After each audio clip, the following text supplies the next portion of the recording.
ഡൽഹിയിൽ വായു ഗുണനിലവാരം വളരെ മോശം നിലയിലാണ് ഇപ്പോഴും.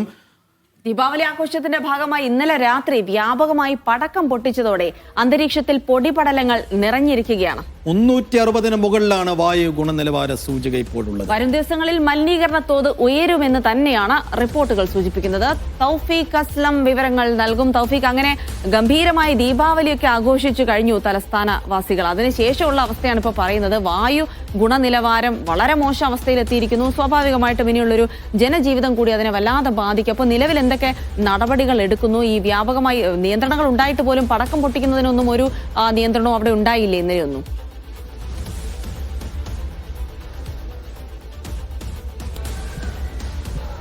ജിൽസി, തീർച്ചയായും ഉത്തരേന്ത്യൻ ജനത ഇത്തവണയും പടക്കം പൊട്ടിച്ച് തന്നെയാണ് ദീപാവലി ആഘോഷിച്ചത്. അതിൻ്റെ ഏറ്റവും വലിയ തെളിവുകളാണ് ഞാൻ നിൽക്കുന്ന പ്രതാപ് ഗല്ലിയിൽ കാണുന്നത്. ചെറുതും വലുതുമായിട്ടുള്ള നിരവധി പടക്കങ്ങളാണ് ഇന്നലെ രാത്രി ഉത്തരേന്ത്യൻ ജനത പൊട്ടിക്കുകയും ആഘോഷിക്കുകയും എല്ലാം ചെയ്തത്. വലിയ രീതിയിൽ ബുദ്ധിമുട്ടുണ്ടാക്കുന്ന പടക്കങ്ങളായിരുന്നു ഇന്നലെ പൊട്ടിച്ചത്. എൻ്റെ കയ്യിലുള്ളത് ജവാൻ ബ്രാൻഡിൽ അറിയപ്പെടുന്ന ഒരു അനാർ എന്ന് പറയുന്ന ഒരു പടക്കമാണ്. വലിയ ബുദ്ധിമുട്ടുകൾ ഉണ്ടാക്കുന്ന, അല്ലെങ്കിൽ വലിയ ശബ്ദവും പുകയും എല്ലാം ഉണ്ടാക്കുന്ന ഒരു പടക്കമാണ്. ഇതിൻ്റെ വലിപ്പം കണ്ടാൽ തന്നെ നമുക്ക് മനസ്സിലാകും ഇതിൽ നിന്ന് എത്രത്തോളം പൊല്യൂഷൻ ആയിരിക്കും, പുകയായിരിക്കും പുറത്തു വരിക എന്നുള്ളത്. ഈ ജവാൻ ബ്രാൻഡിൻ്റെ ചെറുതും വലുതുമായിട്ടുള്ള നിരവധി പടക്കങ്ങൾ ഇവിടെയുണ്ട്.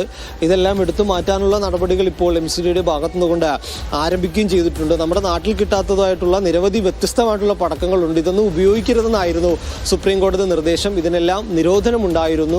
കൂടാതെ ഹരിത പടക്കങ്ങൾ ഉപയോഗിക്കാം, ഹരിത പടക്കങ്ങൾ ഉപയോഗിച്ചുകൊണ്ട് ദീപാവലി ആഘോഷിക്കാമെന്ന് സുപ്രീം കോടതി പറയുകയും ചെയ്തിരുന്നു. എന്നാൽ ഹരിത പടക്കങ്ങളൊന്നുമല്ല ഡൽഹിയിൽ ഉപയോഗിച്ചത്. കാരണം ഹരിത പടക്കങ്ങൾ ഉപയോഗിച്ചാൽ ഇത്രയധികം ശബ്ദമോ പുകയോ ഒന്നും ഉണ്ടാകില്ല, വളരെ കുറവായിരിക്കും. എന്നാൽ ഇന്നലെ രാത്രി ഡൽഹി നഗരം പൂർണ്ണമായും പൊടിപടലത്തിൽ മുങ്ങിയിരുന്നു. രാത്രി 1 മണിക്കും 2 മണിക്കെല്ലാം നിരവധി പൊടിപടലങ്ങളായിരുന്നു ഉണ്ടായിരുന്നത്. ഇപ്പോഴും വിവിധയിടങ്ങളിൽ പൊടിപടലങ്ങൾ തന്നെയാണ് ഉള്ളത്. ഈ പടക്കങ്ങൾ പൊട്ടിച്ചത് മൂലമാണ് ഇത്രയധികം വായു ഡൽഹിയിൽ മലിനമായിരിക്കുന്നത്. ഇനി വരും ദിവസങ്ങളിൽ കൂടി വായുമലിനീകരണം രൂക്ഷമായിരിക്കും. ഈ ഗലിയിൽ മുഴുവൻ പടക്കങ്ങളാണ്. ഇരുവശങ്ങളിലും ചെറുതും വലുതുമായിട്ടുള്ള നിരവധി പടക്കങ്ങൾ നമുക്ക് കാണാൻ സാധിക്കും. ഇന്നലെ ഈ നിരോധനം മറികടന്നുകൊണ്ടാണ് ഇതെല്ലാം ഡൽഹിയിൽ നടന്നത്. ഇതെല്ലാം കണ്ടുപിടിക്കാനായിട്ട്, നടപടിയെടുക്കാനായിട്ട് പോലീസിന്റെ പ്രത്യേക സ്ക്വാഡുകൾ ഉണ്ടായിരുന്നെങ്കിലും അതൊന്നും ഫലപ്രദമായിരുന്നില്ല. ആഘോഷങ്ങൾ അതിന്റെ വഴിക്ക് തന്നെ പോയി.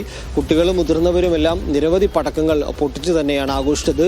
അയൽ സംസ്ഥാനങ്ങളിൽ നിന്ന്, പ്രത്യേകിച്ച് ഉത്തരേന്ത്യയിൽ സംസ്ഥാനങ്ങളിൽ UP, അതോടൊപ്പം തന്നെ ഹരിയാന ഉൾപ്പെടെയുള്ള സ്ഥലങ്ങളിൽ നിന്നെല്ലാം നിരവധി പടക്കങ്ങളാണ് എത്തിയത്. ആ പടക്കങ്ങളെല്ലാം ഉപയോഗിച്ചുകൊണ്ടാണ് ഡൽഹിയിലും ഇത്തവണ ഈ ദീപാവലി ആഘോഷം ഉണ്ടായത്. ഈ പടക്കങ്ങൾ അയൽ സംസ്ഥാനങ്ങളിൽ നിന്നും ഇങ്ങോട്ട് വരുന്നതിന് വലിയ പരിശോധനകൾ ഉണ്ടായിരുന്നു. ആ പരിശോധനകളെല്ലാം കാറ്റിൽ പറത്തിക്കൊണ്ടാണ് ആളുകൾ പടക്കം കൊണ്ടുവരികയും ആഘോഷിക്കുകയും എല്ലാം ചെയ്തത്. ഉത്തരേന്ത്യൻ ജനത എന്തായാലും വലിയ ബുദ്ധിമുട്ട് അനുഭവിക്കുന്നുണ്ട്. ഞങ്ങൾ ഉൾപ്പെടെ ഇവിടെ ജോലി എടുക്കുമ്പോൾ ഈ പറയുന്ന മലിനീകരണം, പൊടി വലിയ രീതിയിൽ ശ്വസിക്കേണ്ടി വരുന്നു. 360 വായു ഗുണനിലവാര സൂചിക. നിരവധി ആരോഗ്യ പ്രശ്നങ്ങൾ ഉൾപ്പെടെ ഉണ്ടാവുകയും ചെയ്യുന്നുണ്ട്. ശരി തൗഫീഖ്.